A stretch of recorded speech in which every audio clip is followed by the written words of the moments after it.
Hi there, I'm Belarus from TechCity with your news update.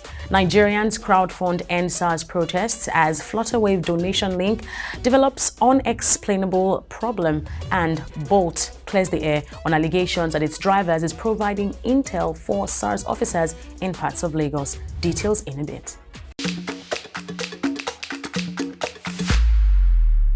In what has now become a nationwide, largely peaceful protest, tech startups have been hailed for making it much simpler and stress-free for generous Nigerians home and abroad to donate funds for protesters. What started as funds being donated electronically to feed hungry protesters in Lagos alone, kickstarted by podcaster FKAbudu and chef Mosopemi, has now turned into a full-blown crowdfunding effort targeted at disbursing funds for feeding protesters in other parts of the country, and renting canopies, paying for medical supplies, and compensating families who have lost loved ones in the clamor to end police brutality.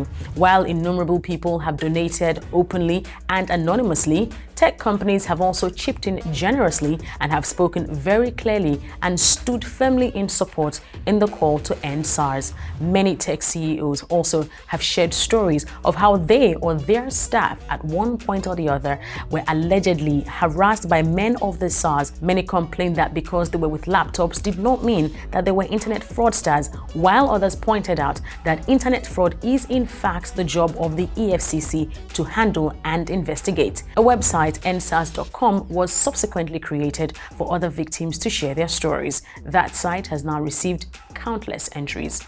On the flip side, however, attention was drawn by Twitter user Brian Adejoh on the malfunction of a Flutterwave link he wanted to donate money to for protesters' welfare. In response, the Flutterwave Support Center said they were running a scheduled maintenance on the platform. Some Twitter users claimed that the fintech company was being probed by the CBN and was asked to prove that the donations were not coming from terrorists. In response to that claim, Twitter users then suggested a more technologically inclined yet advanced mode of donating to the EndSARS cause via Bitcoin. Another Twitter user tweeted, "CBN is about to drive the biggest adoption of crypto. I'm not sure they thought this thing through."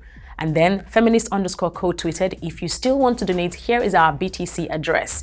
And another tweet said, as at the time of reporting this story, that Bitcoin donations had exceeded 1 million so far. A few hours later, another Twitter user said, "I have now been informed that government is not shutting Flutterwave down, so we are clear on that. No one is shutting down Flutterwave.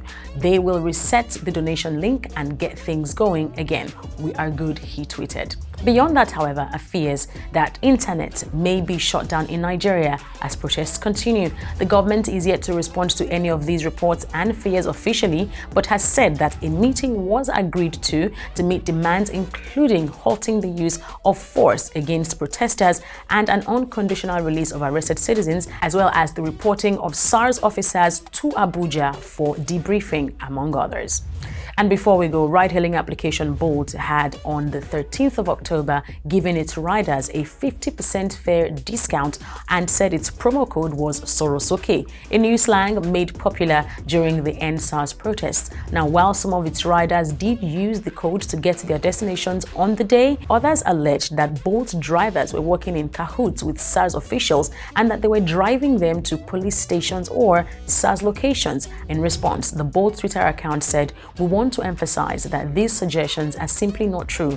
Bolt has and does not work with anybody's to harass members of our community.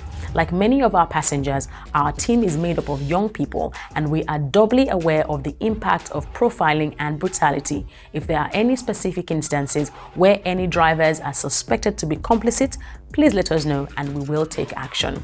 And that's all we have time for on TechCity News Update today. Remember to please like this video, share it to everyone on your contact list. Remember to follow us on Twitter, Facebook, Instagram, and please subscribe to us on YouTube as well. Belarus from TechCity saying thanks for watching, and please remember that SARS must end.